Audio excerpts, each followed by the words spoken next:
Hey, welcome everybody to another episode of Midlife Crisis. I'm your host, Leo.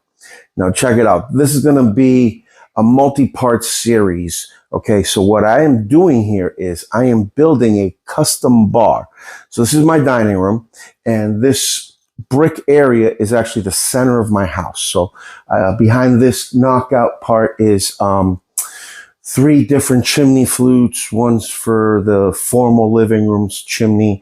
One is for the furnace to vent out. And another one actually pulls right out of here. And there used to be a potbelly stove that worked off of natural gas. There was a tank on the side of the house. When we bought the house, we didn't use it for 2 years. We got rid of it, got rid of the potbelly stove, took it out of here. I didn't throw it out. I just put it in the back garage for now. I don't know what I'm going to do with that. But what I am going to do here, there's a nice knockout, is I'm going to build a custom bar, a custom L-shaped bar. It's going to come off of here. It's going to go straight there.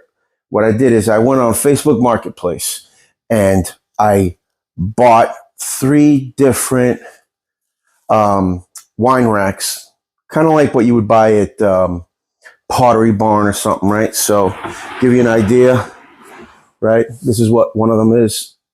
It had the top would slide open to extend to give you more, and it's a forward facing. You just put it up against the wall. That doesn't work for me. I did price out getting components like hanging cabinets for kitchen to do this. They want way too much. I mean, for 3 pieces, they were like, yeah, it's going to be over $2,000. I'm like, that's not going to work for me. So I went on Marketplace and I bought these 3 different ones, and I paid $100 for one, $80 for another, and $50 for another one. So I'm into this right now for $230. Okay. Now, what's going to happen is, so I'm going to move some stuff out of the way. I'm going to move these so that you get an idea as to what's going to happen. Some are heavier than others. It just depends on what you're buying. So as you can see, I got a bit of a lip. My intent is to make a little wooden frame on the bottom here on the wood part. So it brings it up to the height of the brick, and then these will sit on it. So, and these are going to overlap in the width of one of these little red bricks. Okay, so that's about 3 inches in. So that way you're going to come in through there. You'll be standing here as the bartender, and you'll have an L-shaped bar, and you'll be able to have, wine bottles, liquor bottles, things like that. I already have a wine fridge here, so I just run a little extension cord. This mirror is going to be slid over to the end where you're coming in from, so you'll still have a mirror. It'll work out pretty nice here. If you have something similar or something that you want to make an L-shaped bar, this is actually a pretty smart idea if you think about it. Now, I'm going to interconnect these 3 units together. They're a little different in color, but it doesn't matter because I'm going to, once I made sure that they all line up and they're all the same height, because I had to chop them a little bit. So I took my lowest one and made that the base height. So this is 35 inches tall. This one, I had to chop off 3/4 of an inch from the bottom. Okay, so I chopped the bottom 3/4 of an inch. This one, well, I chopped off 2 3/4 of an inch.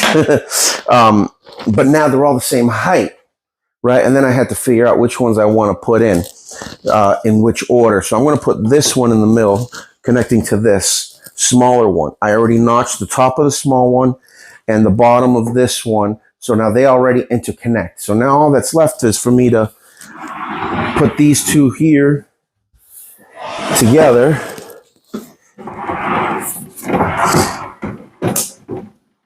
Okay. And instead of just cutting out all of the little bottom trim and making it ugly, I measured the gap here. It's 3/4 of an inch.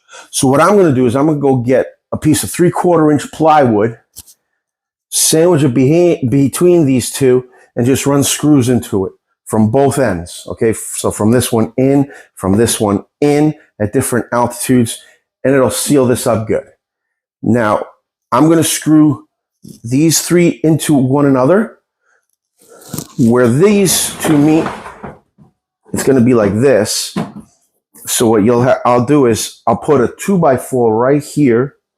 Yeah, let me make it so you can see it, guys. All right, here and here.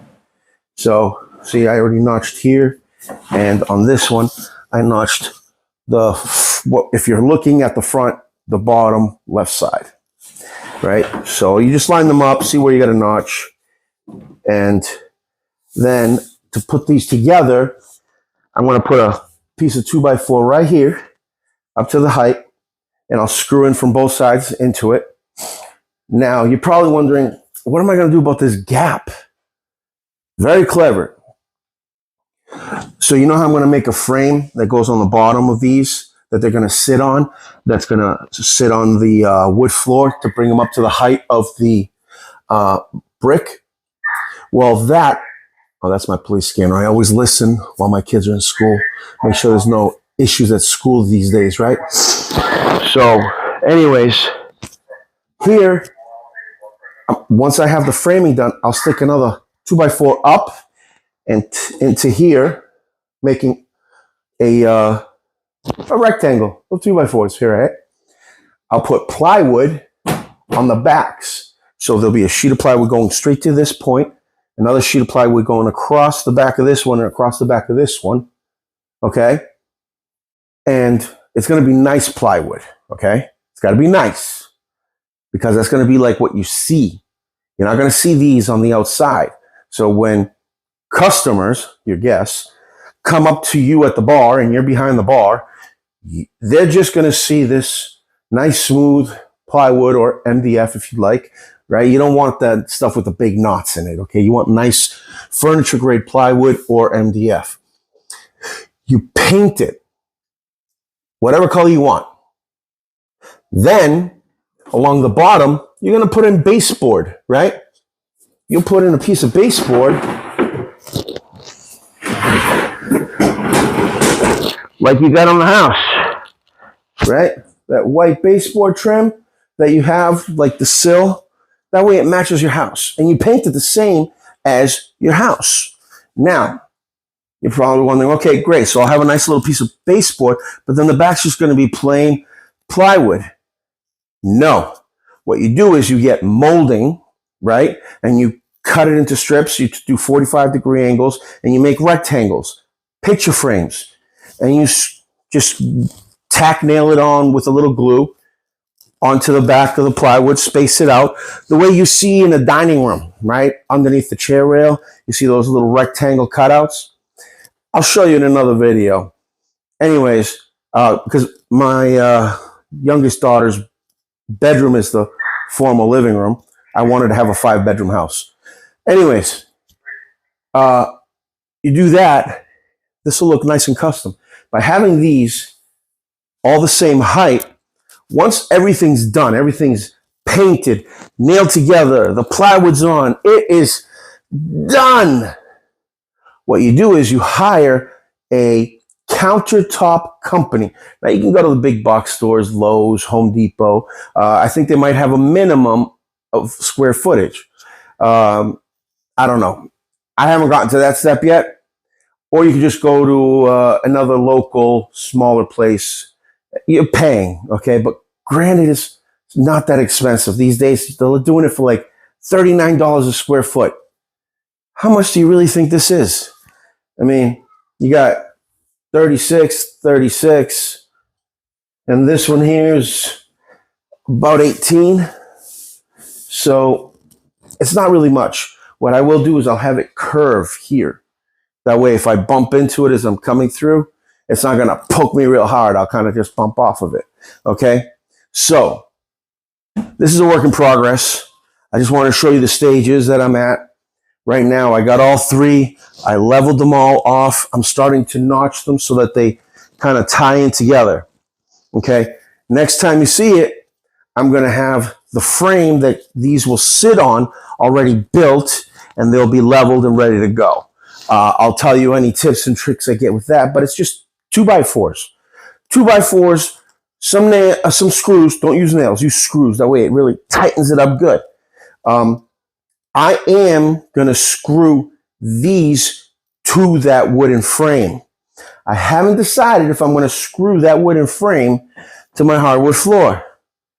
I don't see myself ever removing the bar, but if I did, I wouldn't want to have a bunch of holes in my hardwood floor.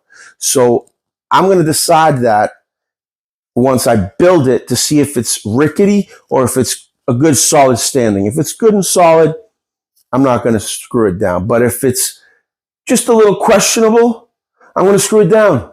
I don't want this falling on anybody. I know it's going to do an L, but I'm not sure yet if this kick out is going to be enough to keep it from tipping forward onto somebody if, you know, some little kid decides to hang on the countertop once it's on. All right, so this is a work in progress. We're building a bar. We're going to have some fun. It's going to look great. It doesn't look like much now, but you guys got to have a vision. So I'm going to walk you through my vision, and maybe it'll give you some ideas, maybe get those creative juices flowing, and you can have a real nice bar for a fraction of the cost. My goal is to keep this project as inexpensive as possible. With the countertop, the paint, the plywood, the 2x4s, the screws, these 3 units, everything, I'm hoping to be under $1,000. Okay, that's my goal. And on the very end of the video, I will let you know how much it really cost me. Now, your prices will fluctuate based on how much you can get these for. Maybe you're real savvy and you can talk people down, but I highly suggest buying them used because they're not going to be the same color anyways, unless you can find somebody that's selling these 2 units identical and in great shape and you don't have to pay for it. And then if somehow you got an L, you know, the kick out, the same exact color, then hey, wonderful for you. You don't have to paint. I'm going to paint. I'll probably end up painting these a dark color on the inside part, and then the plywood white. That's the part that, you know, my guests would see, because that way, if they go behind, this will look dark, so it'll hide any imperfections, and the front will look bright. So when you're out here in the dining room, this is my dining room, it'll be bright and it won't be so gloomy. And then, you know, we'll see what kind of a granite countertop color my wife and I decide on, because this is our house, not just my house. And I do consult with my wife before doing all these crazy projects. She can't see the picture on this, but my wife does trust me. I've never let her down when it comes to a project. And so maybe you have that rapport with your wife and maybe you don't. I don't know. Maybe you're the wife and your husband has that rapport with you. Awesome. Let me know in the comments below. All right. So there's going to be more coming. Till next time, I'm Leo from Midlife Crisis, because I'm too cheap to pay somebody else to do this. Hit the like, hit the subscribe. And I don't think this is going to be under it. I think I might just tack on some extra little tidbits here and there onto this very video. Bye. All right, so this is the picture framing. All right, this is the picture framing that I was talking about. So you see the chair rail right there. That's that top line right there. That's the chair rail. This is the picture framing. Okay, so we're going to do that. What we'll do is this yellow part here on the wall, on the bar, it's going to be like oak color. And then we'll do picture framing like this, and we'll paint that white. That way it matches the rest of the living room. So that was the picture framing. I went to the other room to show you. In that room, it just happens to be, it's a yellow room. It's my youngest child's room. We turned the formal living room into a 5th bedroom in the house, okay? Anyways, all it is we put a bed in there and 2 IKEA closets. There, it's a bedroom. Woohoo! Didn't do any remodeling. Don't need to call City Hall. Be like, oh my God, he's doing remodeling. No, we just put in 2 standalone dressers from IKEA. Put a bed in there. Boom, done. My 5-year-old can sleep in there. All right, so anyways, you see behind me the furniture here? The chair, the table, that's all oak. So the bar is going to be that color. So what was yellow in that picture framing segment is going to be that color oak. And then I'll do some white picture framing to kind of make it a little brighter. Okay? And I'll do a granite countertop. Stay tuned. More to come. Part 2 is going to have a lot more done to the bar. Make sure you hit the like, the subscribe, leave any comment, have any questions you want. And remember, guys, I'll answer your questions, but with me, it's very, very important you read the description of the videos. If there's anything that I say that's incorrect and somebody corrects me in the comments, I'll acknowledge it in the comments after researching and making sure I'm wrong. And then I'll note it in the description so people don't have to scroll through all the different comments. All right. That way, it's always important for you to read my descriptions of the videos, because it's not really just a description. It might have instructions, might have links. It's helpful information. Okay. Till next time, be nice.